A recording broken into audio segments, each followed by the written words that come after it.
Hi, welcome to VNN, the news network. Today we have with us in our studios Sara Singh, the Deputy Leader of the New Democratic Party in the Ontario Provincial Parliament and Opposition Critic for Attorney General. She is also a member of the Standing Committee for Justice. Sara Singh was elected as an MPP in the 2018 provincial election at the young age of 33. She is a multilingual PhD candidate at Ryerson University with a Master of Arts in International Development Studies.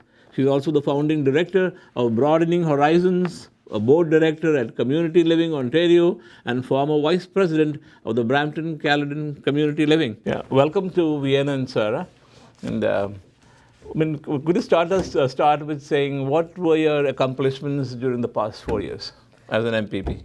Well, I was just elected in the last provincial election, which happened on June 7th, 2018. So I haven't reached the four mark just yet. But in the last year, we've definitely been working very hard as your official opposition with the New Democratic Party to fight against some of the cuts that this Ford government has brought in. You know, cuts to autism services in our communities, cuts to healthcare, public health as an example.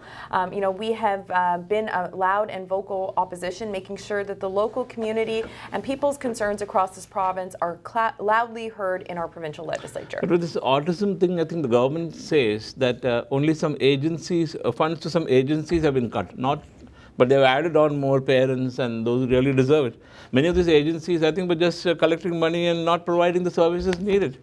Well, I don't know if that's necessarily true. I think that, families across this province have not been receiving the funds that they were once promised. They've actually been on wait lists, some of these families, for several years waiting for the services that they need for their children. The cuts to the service agencies has resulted in those specialists not being there for those families when they're going to need those services. So they're purchasing those services from those agencies as well, and those agencies are providing supports in the community to ensure that people with disabilities, whether it's autism or any other disability, are included. So it's very valuable work that they're doing. I'm not going to say that there isn't room for improvements always with every system. Absolutely there is. But I think at the end of the day, it's families and children that in this province that have been impacted by those cuts. And about this, cuts to education, for instance. There are many, those boards laid off many teachers. Yes, they did. The government said no teachers have been laid off. And many of the boards have reinstated those teachers. What's happening there? Well, I think in some boards they were able to, because they were able to cut in other areas in order to keep those teachers' positions available. But what that has actually resulted in is many courses being cut. Today I'm wearing red because it's Friday, and I'm in support of red for our educators across the province. But I've been speaking to parents, I've been speaking to youth. We have a youth council in my office as a member of provincial parliament, and those young people have been telling me that their electives are being canceled. Grade 9s have spares, which is unheard of. In my years, we didn't have spares in grade 9. It was in our upper years that you maybe were lucky to get a spare. But because the courses aren't available, these students are being forced not to go to class, essentially. And they aren't getting the education that you and me are paying for our children to have. And so it's very important that we break down how those dollars are allocated and what the real impacts in the classrooms are. Sure, a few teachers have gotten their jobs back, but at the end of the day, they have larger class sizes. They aren't able to teach our kids at the rate that they should be because they are expected to do so much more with so much less. And you're going to a protest meeting, I think, on Saturday? Well, there was one this morning, so Okay. I was there in support at Turner Fenton High School here in the city. Actually, that's the high school I went to when I was a young So the kid. red is a communist color, isn't it? Well, Is it that? we're not here to support any communism. I think we're here to support our educators. Okay, coming to the other side, is socialism, it is a discredited ideology, right? Well, you don't agree to that? I definitely don't agree with that. I think that it's important. The world over, nobody adheres to. There have been no followers. There are no less followers now. People who follow socialism or communism, that's dwindling at a very fast pace. There are no governments anywhere in the world. Except maybe China? Well, I think, when we look at a country like Canada, we look at things like our healthcare or education system, these were really built on socialist ideals. That's true. And so I think Tommy it's very Douglas important. Yes, Tommy Douglas really did. So I think it's important that that we acknowledge that. We don't try to discredit what socialism tries to represent in our communities, because actually here in Canada, the things that you and many of the viewers take advantage of were built on those principles. So we can't discredit them because they absolutely add a lot of value to our communities and the types of societies that we benefit from. Actually, if we look globally, we can look at what capitalism has done in many of the countries that it's been implemented in. In fact, those people are exploited in many instances. Workers are paid very, very low wages as a race to the bottom. So I think it's very important if we want to talk about ideologies that we really be critical about the ideologies that we're talking about. Is that your subject for the PhD degree? Actually, my master's was in international development studies. Okay. So I did a lot of work on understanding the World Bank's policies, the IMF policies, and understanding how things like structural reform has a really negative impact on the countries that it's implemented in. In fact, if we look historically, those policies have actually caused those countries not to develop in the way that they wanted to. And so it's important to, I think, again, be critical when we're analyzing the way we want to develop as a society. Now, Jagmeet Singh says that he will support the Liberals if there's a hung parliament. Right. And not the Conservatives. What does that mean? Are both the parties sort of the same or interchangeable? I mean, is it the same ideology? What is he saying then? Well, I think we have to work with whoever is elected, and I think that's what Mr. Singh is referring to. That obviously he'll work with them. I think when we look at the difference between the Liberals or the Conservatives, there are very stark differences in their policies and the ideologies that they promote. So it would be a much more difficult to work or support a Conservative government, especially again when their ideology might support cuts to our communities, cuts to services that we depend on. So I can understand that stance. But then there has to be some limit to the spending, isn't it? I mean, you can't go have deficit budget after deficit budget. Who's going to pay for it later? It has to come from taxes again. And how long can that go on until the entire system collapses, like it happened in Greece?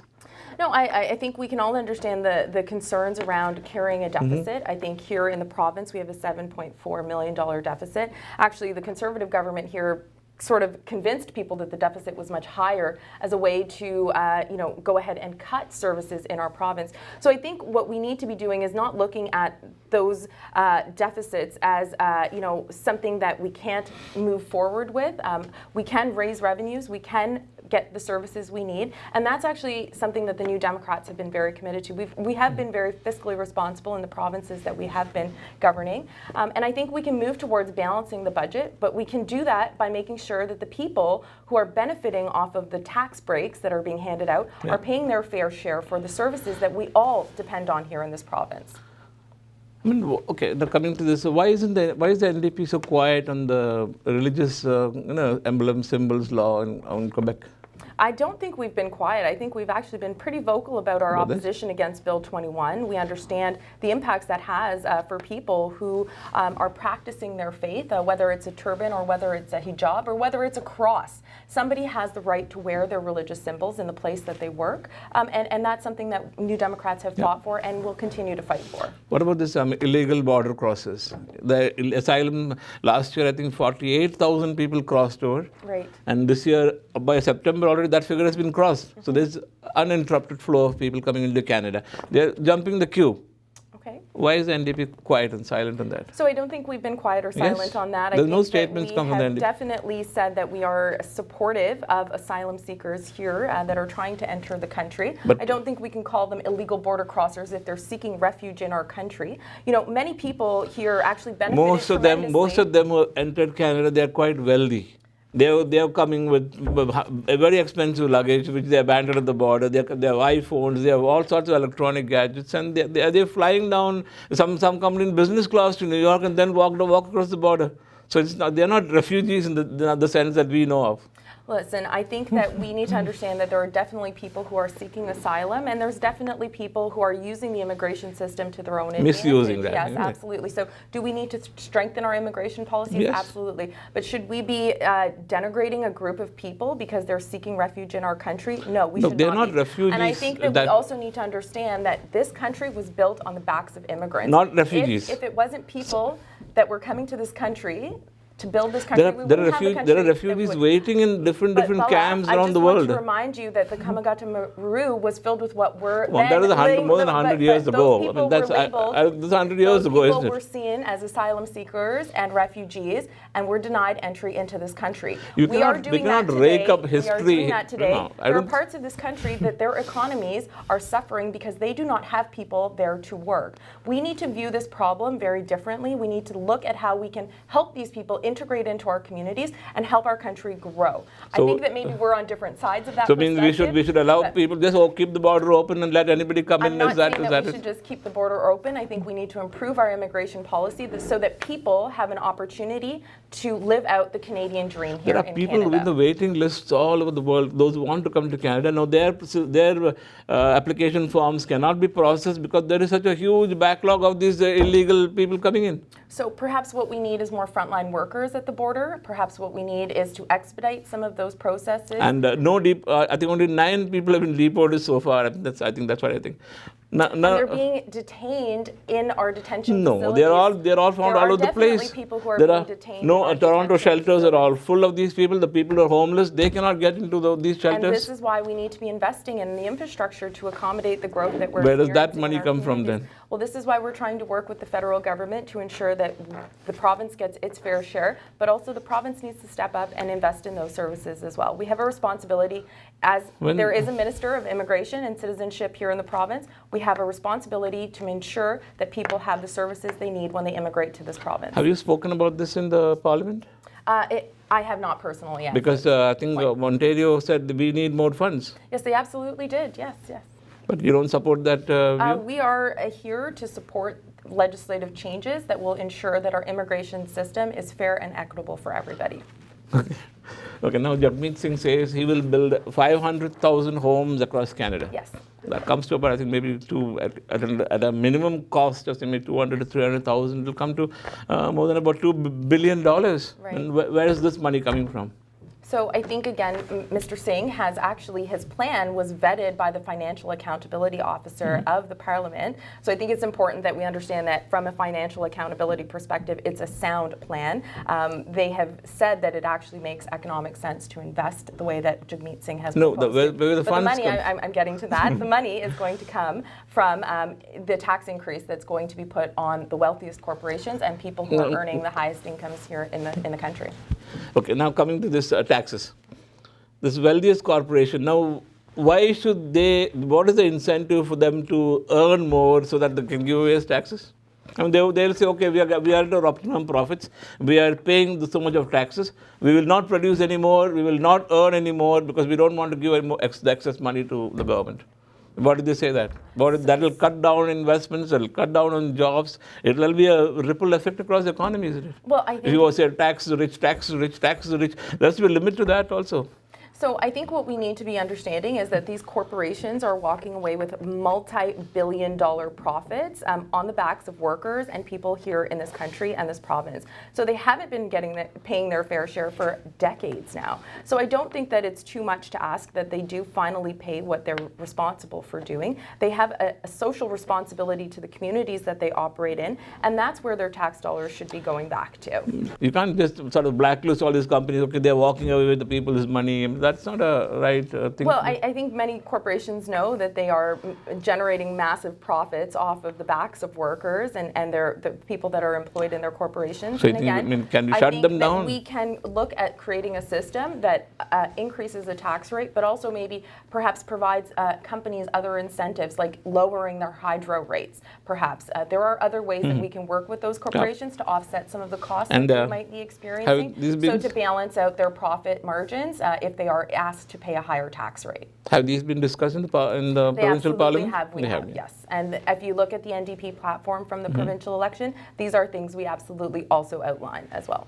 And so again, I urge you, Jagmeet Singh does have a platform in place. Please go and look at that. Go online to your viewers. I urge you to go online, do your homework, look at what parties are actually putting their money where their mouth is and actually putting together a platform that is going to help you understand how we are hoping to invest in your communities. That's what I urge people like you to do as well. What about this auto insurance scheme. Now that's been going on in Ontario for such a long Absolutely time. I mean, has, yeah. every party that comes in, they say, we'll do this, we'll do that. Kathleen Wynne said that, Doug Ford said that, I think Param Gill, the member of parliament, he introduced some law. We are not hearing anything about it anymore. I know that it's such an unfortunate issue because especially here in Brampton, you know, this is one of the number one issues that comes up with our constituents is the auto insurance rates. Even for my own family, it is almost unaffordable for us to, you know, have vehicles, and the auto insurance rates are only increasing here in the province, and especially here again in Brampton. Now, the NDP did put forward a private member's bill. Sara Singh did. Unfortunately, the Conservative Party did not support the bill. What did that? Any special clause there? It was very specific in looking at postal code discrimination and putting an end to that practice. So how the rates are calculated, but based on postal codes, and you know, why certain communities were being targeted. So the bill would have called for an end to that practice, which would mean that a more equitable rate could be calculated based on your driving record, not where you live. Parm Gill's bill, unfortunately, does not put a stop to postal code discrimination. This is another instance of our provincial government playing politics with an issue that really we have the power to take action on. They have the power to implement some sort of regulatory change, and they are choosing not to do that. We could be sitting in Parliament right now having these conversations, and Doug Ford and the Conservative government have chosen not to be back in the legislature. There's no movement on the bill yet, nothing. No, nothing, because we're not sitting either. So that means that committees are not sitting. That means that we cannot ask questions in the House. These are the consequences of not going back into the provincial legislature and resuming our duties as MPPs. Why is it? Is it prorogued or something? What's happening now? You would have to ask Doug Ford and the Conservative Party why we aren't back in the legislature and why we'll be back after the federal election. Okay. Any new bills that you have introduced in Parliament? When I return, we have dates and times that are slotted to us. My date and time is coming up. Unfortunately, I can't share the details of that bill with you just yet, but it is absolutely coming. And now you're campaigning for your party members for the election, federal election? So I'm out supporting our local candidates here in the Brampton ridings. You know, we have a fantastic team. So I'm absolutely out door knocking and making sure that we help people understand they really can choose a way that's better, and they can choose leaders that are in it for them. Any particular riding that you're interested in across the GTA? Well, my own riding, of course, we have a fantastic local candidate, Jordan Boswell. He's a young, energetic, you know, born and raised in Brampton, well-educated young person. So I think, you know, people like that, regardless of what party they're from, they should be supported in making sure that our voices are heard in our parliament. Sarah, thanks a lot. Anything specific that you would like to talk to your constituents? You can just tell them now.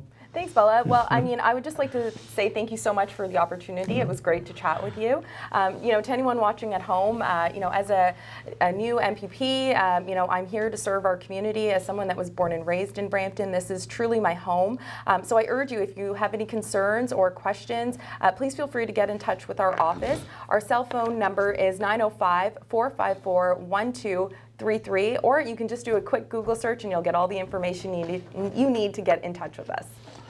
Is it the same NDP that was during the time of Sir Jack Layton, or even going back to Tommy Douglas? Is it the same NDP, the same ideals? Well, I think those values are still there, absolutely. You know, I was actually a teaching assistant for Stephen Lewis. He's really one of the people that really inspired me to get more actively involved with the party. So I think those values of community, the values of making sure that our public services are protected, you know, that hope and optimism that Jack Layton and Tommy Douglas, you know, embodied, I think those values are still very much present in our party, and our future leaders, I think, are taking those values to the next level. So you don't keep friendship with any of the Conservative party members in Parliament? Actually, yeah, I do have a few friends that are conservative. But the Liberals are more friendly? Well, actually, you know what, I get along with everybody from all political stripes. I think it's important, and it's okay to have a different opinion. Yeah. I think you can still get good work done if you have different opinions. I think that's what democracy is all about, is having those perspectives at the table and listening to each other, and then trying to come to a conclusion based on all the perspectives that are presented. Even if they don't wear red. Even if they don't wear red.